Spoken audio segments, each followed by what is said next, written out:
Hi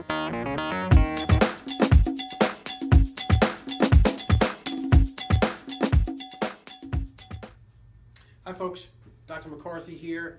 I want to welcome you to our webinar tonight, and I apologize for running late. It was just a crazy day in the office, but I'm truly blessed to be able to see a bunch of people that really need our help and are really doing well with our protocols, but it was just one of those days. So again, I apologize. Hopefully it's not too much of a big deal. Hopefully you're sitting home comfortable and you can watch. We're just going to chat for the next 45 minutes or so. And I'll have you just ask questions if you like. After the video is done, it'll be posted up on my Facebook page, Dr. McCarthy's Health Solutions, and then you can just post questions underneath, and I take my time and go through them and answer questions as best you can. One of the questions that we always get is, hey, where can I find a doctor who does the same stuff as you do, who lives somewhere near me? And that's one of the things that we always touch on. And I've been more than happy to help you find that. There's a group of about 500 of us doctors who practice very similarly. And I'm going to show you exactly what we do and what we do specifically tonight with people who are dealing with neuropathy. If you're dealing with neuropathy and you live in the state of California, there's a dozen guys out there. So find someone who's close to you. But it's not a problem. I'm glad you found me. If you do live in this area right here, again, by all means, feel free to give me a call. We can help you out. But what I want to do today really is just share information. And the information, and we tell this all the time, the information is life-changing information. You can watch a show and pick up one little tidbit and say, oh, wow, that was really good. I learned one thing tonight. But if you don't take action on it, you don't do something about it, it really has no impact on your life. There's things that I'm going to tell you tonight that you need to take action on. And you need to get these tests done. And you need to find out why this wasn't done. And if you do these things, that's when people can start changing their life. And face it, look, if you're watching tonight and you're suffering with neuropathy, it's because there's no one out there changing your life. Your life's been changing in the wrong direction. So we're going to swap it around and we're going to start moving you back in the right direction. Just a little bit about me, real quick, for those of you who haven't seen one of my broadcasts before. I'm a chiropractor. I graduated from chiropractic school 23 years ago. And when I came out, I did the same thing as every other chiropractor in town. We worked on people that had low back pain and neck pain, and I did that for about 5, 6, 7 years, and it started to get real boring, and there were times when I actually considered getting out of chiropractic. And I had actually spoken to people who work here at the local university, and I was going to get a job teaching at the university. That's how much I wanted to get out of chiropractic, because back pain and neck pain was just boring to me. But I was always intrigued by people that came into my office who were dealing with things like thyroid problems and fibromyalgia and peripheral neuropathy. And I was always wondering, wow, there's got to be something more for these people, because they keep going to their medical doctors and they keep complaining to me that they're not getting any better. They keep getting prescription drugs, they're not getting any better. And so, it was around the same time when I met this fellow, Dr. Michael Johnson, and he wrote this book, What Do You Do When the Medications Don't Work? A non-drug treatment of dizziness, fibromyalgia, migraine headaches, and other chronic conditions like peripheral neuropathy.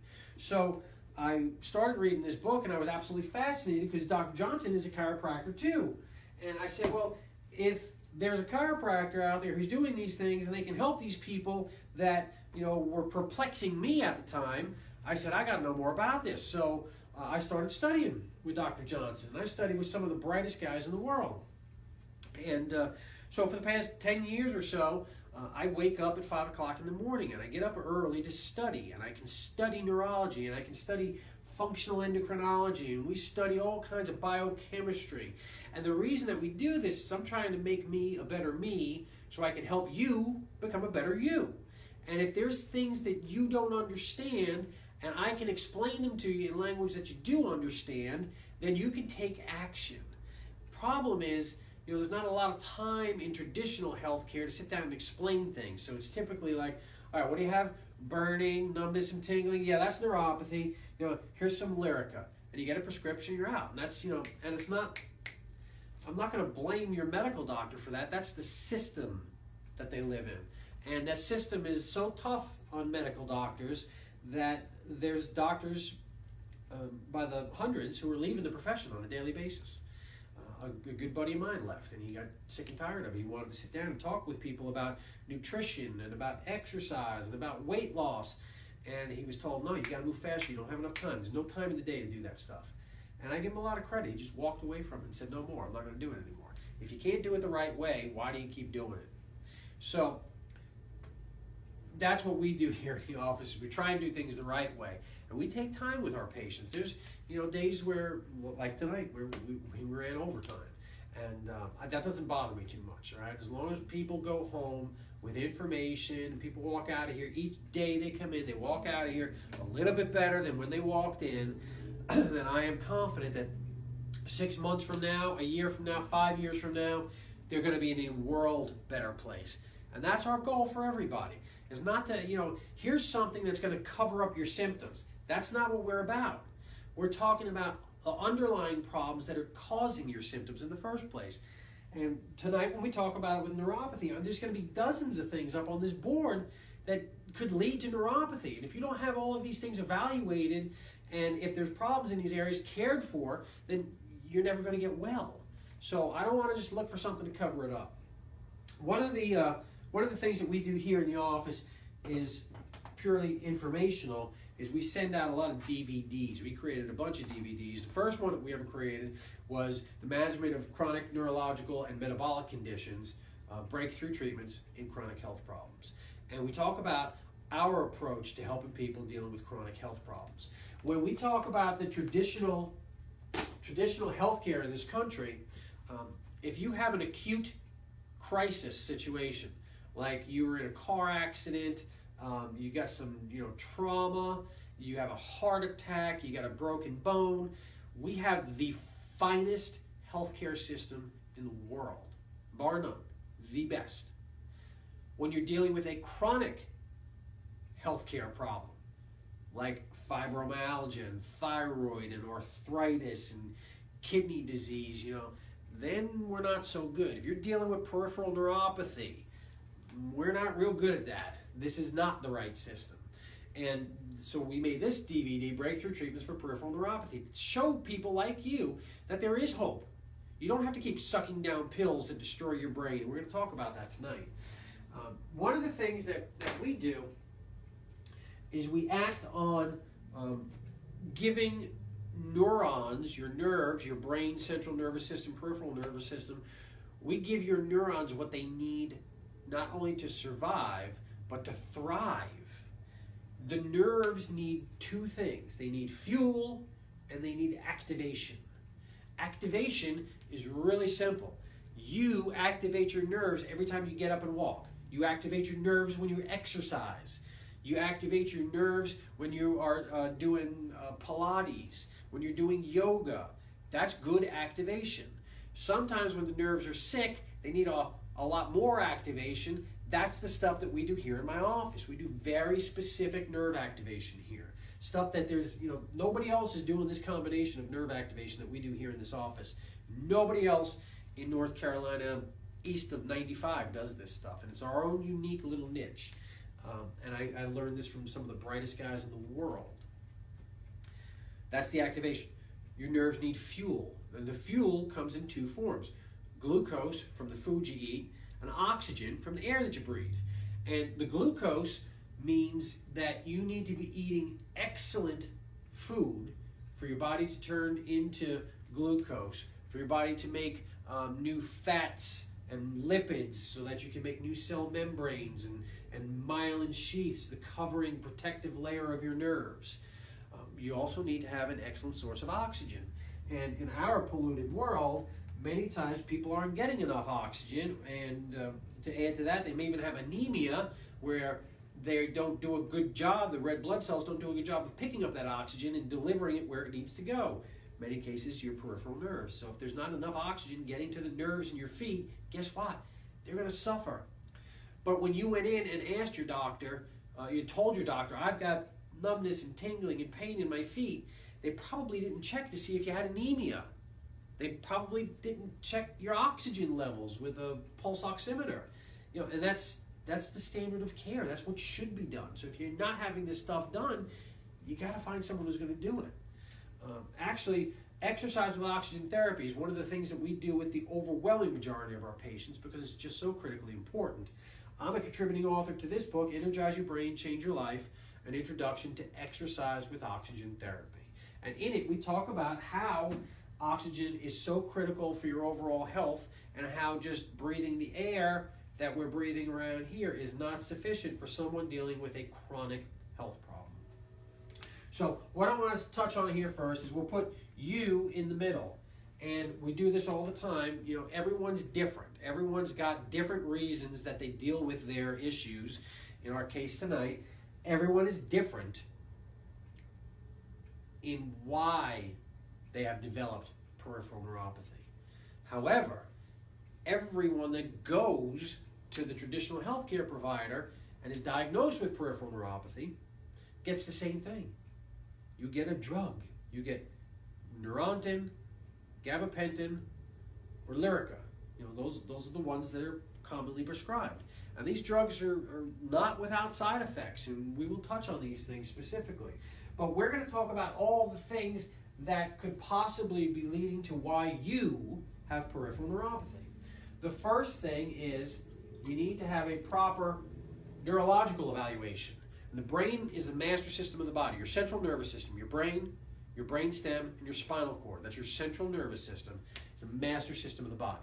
It's the very first system that forms when you are inside your mother's womb. It forms before the heart and before the lungs and before the kidneys. This is the master system. And your brain controls and coordinates the function of every cell in your body all of the time, as long as you're healthy. When you start to have health problems, then we start to see issues with the brain. And when we see issues with the brain, that's when you can start to have health problems. Does that make sense?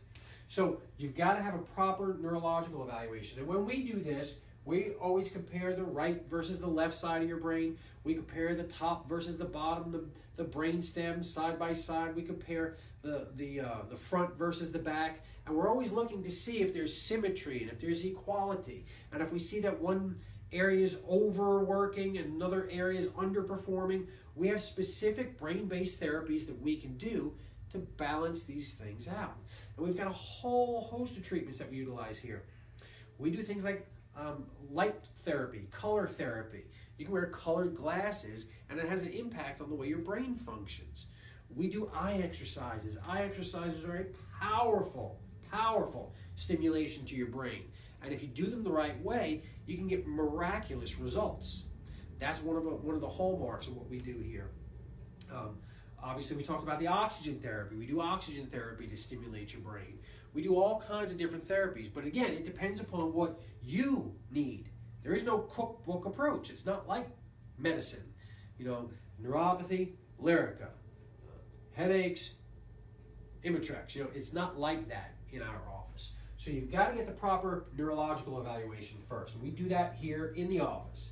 But secondly, and tied in with that, is gut function. And there is a direct connection between your gut and your brain. And we've seen that people that develop brain problems wind up with gut problems. People that develop gut problems wind up with brain problems. One of the things I was just reading the other day, not anything new to me, but it's really wild.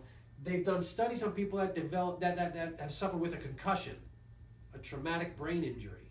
And they've found that within minutes to hours, they develop gut problems. They develop what's called leaky gut syndrome. And that's horrific because that's not something that just goes away on its own. And if you're not fixing that, then that can actually cause like a re-concussion. So, you know, we don't treat concussions very well in this country. It's a burgeoning science right now, and it's getting better, but we're not very good at it. But what we need to see is that the body is a collection of interconnected parts, and it's not like, oh, that's a brain thing. It doesn't have anything to do with anything else. Oh, it's just a gut thing. But that's the way traditional healthcare works. We got brain doctors, like a neurologist or a neurosurgeon, and we got gut doctors, a endocrinologist or a gastroenterologist, and we got blood sugar doctors, you know, the endocrinologist, thyroid endocrinologist, you got, you know, specialists. Everybody is a specialist. And if you forget that the body is all connected, that's when you start to have problems. So you can't just give a pill for this organ and a pill for that organ and a pill for that organ and expect people to get healthy again. It doesn't work that way. So what's so important about the gut, in my estimation, is that that's where approximately 70% of your body's immune system lives, inside your gut, here. And when we're talking about your gut, I mean your stomach, your small intestine, large intestine, gallbladder. That's what we call your gut, okay? So this is important because of this. When your gut goes downhill, guess what else goes downhill? Yeah, your immune system. You start to develop imbalances in your immune system. And that's a bad situation because there's very few people who are even looking at evaluating your immune system, much less know how to correct what's going on inside your immune system. So that's one of the things that we talk about. First, let's take your stomach. The stomach is where your food first gets settled in, right? When you eat your food or drink your drinks, that's where it first gets settled. And inside your stomach is supposed to be large amounts of hydrochloric acid and peptase and lipase and all of these enzymes that are going to help to break down your food. And what we found is that, well, what research shows is that over the age of 30, we start producing less and less hydrochloric acid. And if you don't have enough hydrochloric acid, you're not going to be able to digest your food very well. And if you can't digest your food, that's when your food starts to putrefy. And it produces lactic acid, which bubbles back up. And you get that feeling of heartburn or reflux or GERD or whatever you want to call it. It doesn't matter to me. The problem starts because you don't have enough hydrochloric acid. Well, the people who make the medicines for this have done a fantastic job at making you think that you have too much acid in your stomach. And that's wrong. That's 180 degrees from the truth. It's wrong. However, when you take the pill, you get some semblance of relief. You feel better, so you think it's fixing you. But then the next time you eat, it comes right back again. So you got to keep taking the pill over and over. They've done a fantastic job at snowing the American public into thinking that you need pills to make your stomach work. What you need is increase in hydrochloric acid in your stomach. That's what you need. That fixes the problems. And we see this regularly. People taking these proton pump inhibitors or H2 agonists, the Tagamids, Pepsids, omeprazoles, all of those things. If you're taking those things, you need to get your problem fixed so that you can get off of those things. One of the biggest issues that we see in people dealing with these symptoms of reflux or whatever, indigestion, heartburn, is that there's an H. pylori infection. It's a simple bacterial infection, but the bacteria lives inside your stomach, and it's the number one cause of ulcers. And it likes to live inside a stomach that has a very high pH. Like there's no acid in the stomach, that bacteria is going to stay there and it's going to thrive. So you keep taking your proton pump inhibitors, and it keeps lowering the acid, and the bacteria stays forever. Yet it keeps causing these symptoms. So it's kind of like they got you hook, line, and sinker. Once you get on those things, you're never getting off of them until you see this video and until you find someone who can fix the problem like we do. You've got to fix that. You've got to get off of those pills, but you got to fix the problem first. All right, next is your small intestine. And that's where a lot of your immune system lives. Your small intestine contains billions and billions of good bacteria that are all part of the lining of your digestive tract, part of your immune system. And when we take an antibiotic, anytime you've taken an antibiotic, it helps to destroy part of the normal bacteria that live inside your gut. However, many research studies show that for every round of antibiotics you take, you should follow it up with 6 to 9 months of a probiotic. But you probably haven't done that. I don't know how many people have been told by their traditional healthcare provider, here's your antibiotic. When you finish that, I want you to take 6 months of a probiotic. You know, I would love that. If there's anybody who's watching this who has been told that by their traditional healthcare provider, comment down below, because you'd be the first. You'd be the first one that I've ever heard. So what we need to do is fix what's going on inside the small intestine. And if it means taking a probiotic, absolutely. But there's also foods that we have people eat. And it's not traditional foods. It's not like yogurt. Yogurt's not really the best option. But if we have you eat those foods, it'll help to feed the good bacteria. Large intestine, really, really important. Your large intestine is where your body collects all of its waste that's supposed to be excreted. You got to get rid of this waste. And it's real important that you are moving your bowels at least once a day. You got to get these toxins out. And I say that, I harp on this to patients. I'm like, you've got to make sure that you're regular. And I always tell the story of this one older fellow who said, yeah, I'm regular. I go once every 3 days. And, maybe he didn't get what I was saying, and that was regular for him, but that's terrible because you're supposed to be going every day. So for the other 2 days, his body was reabsorbing all these toxins, and that's disgusting. So if you're reabsorbing toxins, do you think that's going to make you healthy, or is it going to make you sick? Absolutely, sick. So now what they'll say is, well, if you're not going, just take a pill. Take a pill to make yourself go, and that's wrong. You can't just suck down Miralax or whatever to artificially make you go. You got to find out, why are you not going? The number one reason that we see is that the brain isn't talking to the gut. Your brain tells your large intestine, go.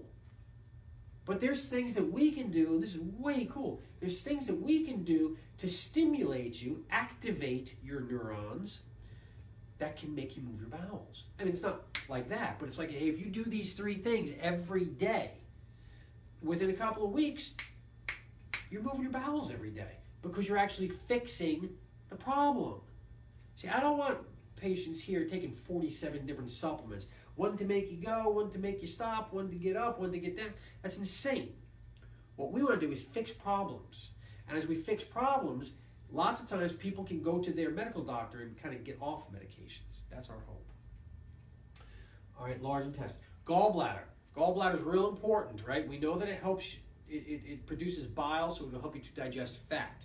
But it also helps your body to get rid of toxins. It makes toxins water soluble so that you can excrete them. Now, the issue I have with this is that nowadays we rip out gallbladders because they're not working properly and you get pain. So traditional healthcare says, well, we can just take it out. You got a whole bunch of stones, we got to take it out. They never ask the question, why? Why do we have stones in the gallbladder? Why is it malfunctioning? There's things that can be done to help a gallbladder function properly again. And in changing a diet and maybe doing a cleanse, maybe doing a flush, it depends. Everyone's different. But rather than just ripping out body parts, we went through this when we ripped out tonsils. 40 years ago, everyone used to get their tonsils taken out. And what we've come to find out is, the tonsils were part of your immune system. And we're ripping out the first part of your immune system. And now we realize years later that people that had their tonsils taken out are much less likely to develop chronic health problems down the road. Bad news. So we're at the stage right now with gallbladders where we're just ripping them out nonchalantly, and we're going to find out 40 years from now, when it's too late, that creates other problems. The gallbladder helps you to get rid of toxins. So let's go back to the large intestine. You're not moving your bowels. Toxins are being reabsorbed. You had your gallbladder taken out, so you can't make those toxins water soluble. They just build up inside your body. And that's bad news. Do you think that could destroy peripheral nerves? Heck yeah. It destroys brain. It destroys your gut. It destroys your peripheral nerves. It makes your immune system really angry. So, your brain has a direct effect on your nerve function. Your gut has an effect on your nerve function, through toxins and others.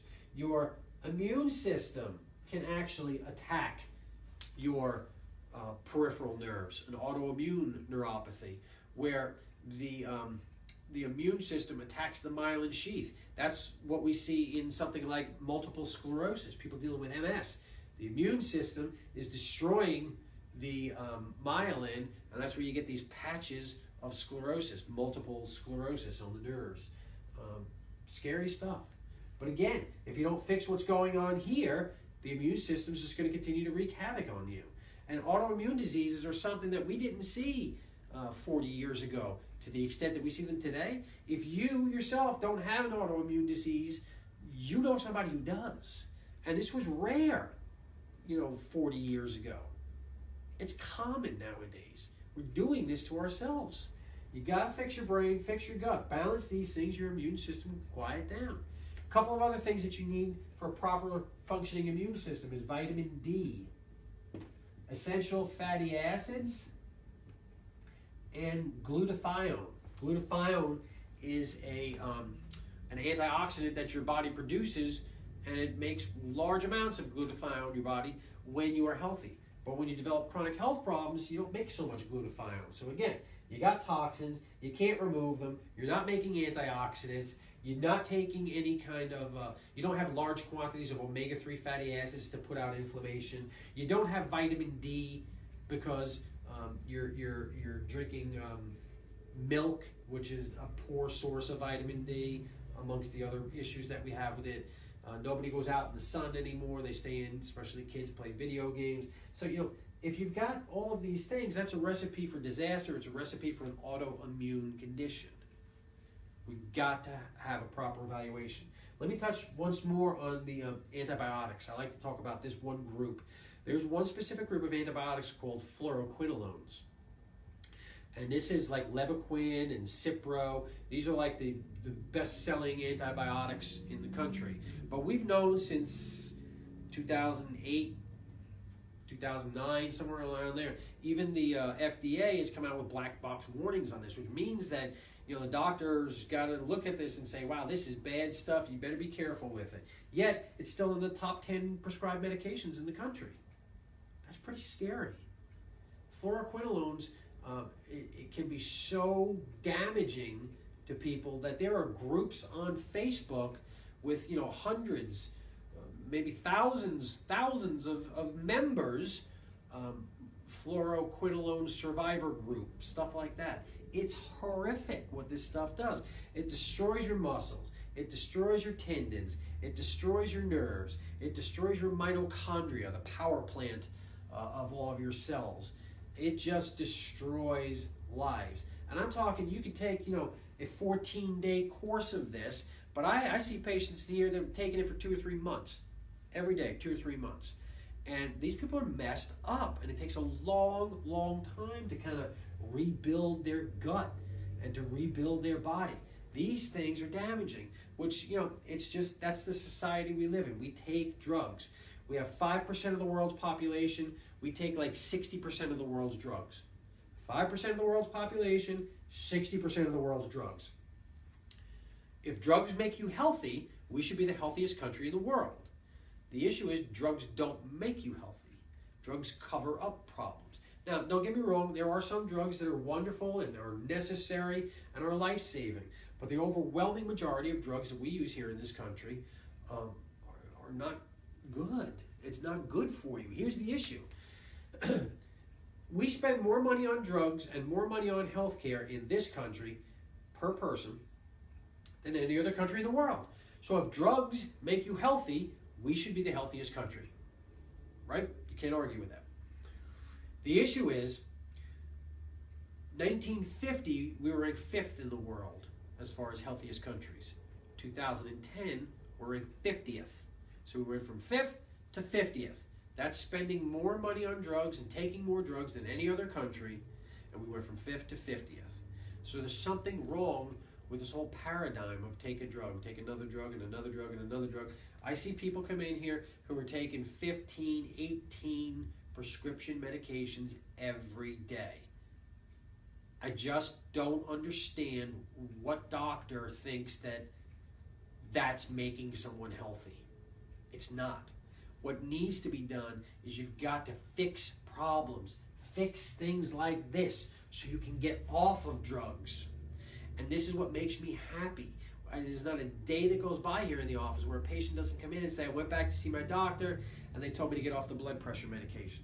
I went back to see my doctor and they said I can stop the cholesterol medication. I got off of this, I got off of that. That warms my heart, because if someone can feel better and get better and have a problem corrected and get off a drug, that person is becoming healthier. That's why I get up at 5 o'clock in the morning. All right, so the next thing we want to talk about is blood sugar. And blood sugar is so important as far as nerve function is concerned, as far as peripheral neuropathy is concerned, because your blood sugar, actually, people that have diabetes, insulin resistance, they actually have their own classification of neuropathy. It's called diabetic neuropathy. And most people, when I say blood sugar, they think diabetic, and that's, when your blood sugar comes up, insulin resistance, or even higher, diabetes.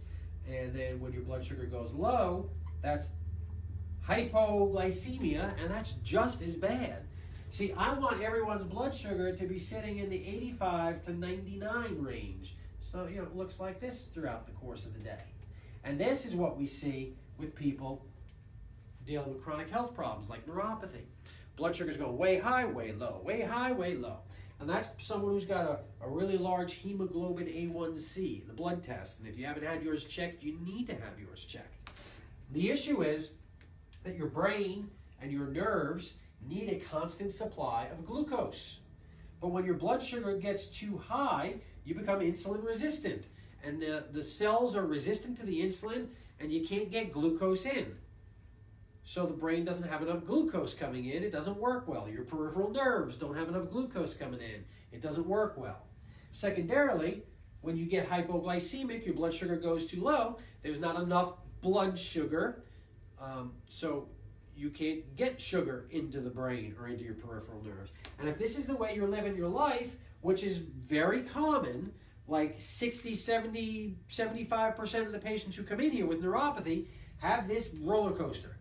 Insulin-resistant hypoglycemia, insulin-resistant hypoglycemia, all day long. And that's been going on for decades. And if it goes on for decades, your peripheral nerves are dying. So I don't care what drug your doctor gave you. No one can fix you. I can't fix you. I can't, unless we fix your blood sugar. The good news is we fix blood sugar, okay? I tell you exactly what to eat and when to eat. I tell you what to avoid. And if you do exactly what I tell you to do, you can fix your blood sugar. So much so that we've got patients that, one fella particularly was taking 2 different pills, like a metformin type drugs, and taking insulin every day for years. And he followed our diet, and his blood sugar started going too low, so he stopped taking this pill. Then it was going too low. He stopped taking this pill. And then his doctor said, you got to get off the insulin. You can't take the insulin anymore because your blood sugar keeps going too low. He's off all. He's off of all blood sugar medication just by changing his diet. And I'm not going to lie to you. I'm not going to tell you it's easy, but I'm going to tell you it's doable. Now, do you think this guy is healthier without those 3 medications and eating properly? Or do you think he was healthier eating whatever the heck he wanted and taking 3 drugs? You follow? I mean, it's not rocket science. You've got to fix blood sugar. Another thing that really gets my goat is people come in here all the time and they say, well, my doctor told me that I'm pre-diabetic. We're just going to keep an eye on it. And I said, he's not keeping an eye. Your doctor, he or she, is not keeping an eye on anything. What they're doing is just sitting back, waiting until you fit the criteria for diabetes, then they'll start writing you drugs. When your doctor sits down with you and says, hey, here's a list of foods that you should eat. Here's a list of foods that you need to avoid. Here's what's called a high glycemic fruit. Here's what's a low glycemic fruit. Here's how you can combine foods properly. Here's how many times a day you should eat. When your doctor's doing that with you and holding your hand and walking you through the process, that's fixing problems. When we say, hey, your glucose keeps going up and up and up and up, but it's not high enough for me to give you drugs, that's not watching. That's ignoring. And if your doctor's ignoring you, give me a call. If your doctor's ignoring you, call me. I'll tell you what to do. Okay? Getting a little excited. All right. When your blood sugar is wonky like that, your brain screams down to your stress glands, the adrenals, and the adrenals kick out a hormone called cortisol. And cortisol works well to boost your blood sugar up when it's too low. Cortisol can balance your blood sugar. But cortisol was created for times of extreme stress, not to be secreted 4 times a day because you're eating the wrong things. And when cortisol keeps getting pumped out into your circulatory system over and over, it's got a lot of bad effects too. One, it affects your brain. It starts to affect the area in your brain that deals with memory, focus, concentration, memory, right? I mean, if you don't have someone in your family that's dealing with memory problems right now, you will. Dementia, Alzheimer's. I mean, these things they're exploding. It's becoming a bigger and bigger problem on a daily basis. The issue is we're running around looking for a pill to cure this when we don't realize that this is what caused it. 40, 50, 60 years of having this happen and cortisol being pumped into your circulatory system. That's what caused it. So we can't run around and look for drugs. Let's fix the cause. But there's no money in fixing causes, right? There's lots of money in drugs. So cortisol will do that. Cortisol also makes you gain weight. And typically, like the typical American, you gain weight right around here. You got that big old fat pot belly or big fat hips, right? That's cortisol. And then when this continues to come out, and it brings along its two friends, epinephrine and norepinephrine, these guys affect your peripheral nerves. They irritate your free nerve endings. So every time these things come out, it just makes you hurt worse. So if you got blood sugar problems, you are speeding up the destruction of your nerves. And nobody can fix it until you fix your blood sugar problems. Now your adrenals have been stressed out for years because you're living like this, and now you got a new problem. Can't sleep. Either I can't fall asleep, or I can't stay asleep, or you got both. And if you got both, God bless you. I don't know. I couldn't live like that. You know, I go to sleep at 11, I wake up at 5, and it's like boom, boom, boom, let's go. I couldn't imagine laying there and tossing and turning. I couldn't imagine waking up at 3 a.m. and laying there tossing and turning. But I'm telling you, if you have those problems and you go to your doctor and say, well, now I'm not sleeping, what do you get for that? Another pill, right? Which will not fix your problem. This is the only way you're going to fix your problem. And we see lots of people that come in here with insomnia. The issue is it takes a long time to get someone to balance their blood sugar back out. And if you balance the blood sugar back out, your brain stops screaming at your adrenals, cortisol doesn't come out, epinephrine and norepinephrine doesn't come out, and you can take some nutrition to improve your adrenal gland function, and all of a sudden you start sleeping. But instead, in this world that we live in, you mention that to your doctor and they say, here, take this hallucinogenic drug. That'll make you sleep. All right, lastly, we're going to talk about thyroid. Thyroid gland. Many people know the thyroid gland. It's a little butterfly-shaped gland up here in your neck. And the thyroid produces thyroid hormones. And that's kind of the hormone that gives you a little giddy up, get up and go. But the issue with this is when your thyroid starts to decrease, your thyroid is starting to become what's called hypothyroid. They write you a prescription for thyroid replacement. You get thyroxine, you get Synthroid, those are levothyroxine and Synthroid are probably like two most common ones. And they're synthetic thyroid hormones. And probably 1 out of 25 people that gets that are significantly helped. And if you're one of those 25 people, fantastic. Most people who are prescribed Synthroid or levothyroxine take it and they feel good for another week or 2 or 3 and they say, yeah, I was doing pretty good. And all of a sudden they just feel crummy again. The signs of hypothyroidism are low energy, gain weight easily, depression, lack of motivation. Females start to lose their hair. The outer third of the eyebrow starts to thin. Constipation, another one. You just don't feel it. Brain fog. You just don't have that get up and go anymore.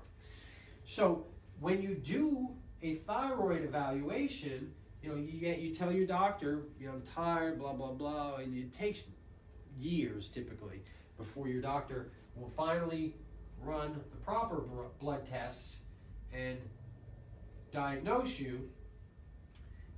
When you are finally diagnosed, all you're going to get is synthetic thyroid hormone, but that's not your issue. All right?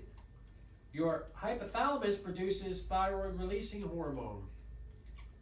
Your pituitary produces thyroid-stimulating hormone. Your thyroid produces T4 and T3. T4 is inactive. It needs to get converted into T3 to have an impact on you. And then your hypothalamus and pituitary sense how much thyroid hormones you have in your body so it can kind of regulate. It's a feedback loop, and it's a very delicate balance. But every cell in your body needs thyroid hormone to function properly. And if you're not producing enough thyroid hormone, certain parts of your body are not going to work very well, like peripheral nerves, like brain. So if you've got an underactive thyroid, that's another piece of the puzzle that's helping to destroy your peripheral nerves. But not only when you went and told your doctor, I got burning, numbness, and tingling in my feet, not only did they not do a thyroid evaluation, if they were to do a thyroid evaluation, they wouldn't even do the proper one. Because I just explained to you in 30 seconds that this is a feedback loop. So you need to see where all the pieces of the puzzle are. But when you go to the doctor, that's the only piece of the puzzle that they do. 90% of doctors, and I see their labs, people bring their blood work in here, they check TSH. That's it. Well, that tells you nothing about what's going on with T4, T3, thyroid releasing hormone, or the feedback loop, or the conversion of T4 into T3. You have no idea what's going on with any of that because the proper tests weren't run. And here's the kicker. Over 80% of people who are dealing with hypothyroid, over 80% have hypothyroid because their immune system's attacking the thyroid. That's a condition that's called Hashimoto's. So if you have Hashimoto's, and it's your immune system that's attacking your thyroid, how in the world is taking thyroid hormone going to fix you? It can't. You've got to address the immune system. All right, so there's a ton of stuff, I know. And you know what's great is this is going to be up and you can watch it over and over and over again. You can, again, ask me questions underneath. But you can look at this stuff now, and I can have 10 people in front of me that have all been diagnosed with peripheral neuropathy. And one person has neuropathy because their brain is not controlling their peripheral nerves properly. And what are they given? Lyrica. The next person has gut problems, and that's affecting their peripheral nerves. They've got peripheral neuropathy. What do they get? Lyrica. Next person has an autoimmune condition where the immune system is destroying the peripheral nerves. What are they given? Lyrica. Blood sugar problems affecting your peripheral nerves. What are you given? Right? Food sensitivities can affect your peripheral nerves, but that person still gets Lyrica. Dysbiosis, too many bad bugs, not enough good bugs, affects your brain, which can affect your peripheral nerves. Lyrica. Parasites can create neuropathy. That person is also given Lyrica, right? Adrenal gland function, thyroid function. So everybody's got their own reasons, and most people have this and this and this and this and a combination of things. And our job is to figure out what your combination of things is. And that's really what I am here for. So, if you are still suffering, I want you to feel free to comment here underneath. Call my office if you like. You can look up above. All my contact information is here. And I will help you find someone that's near you so that you can get the proper evaluation done. If you have any questions specifically about what we've talked about here, call me or write a comment underneath and I'll do my best to answer it. Thank you very much. Have a good evening.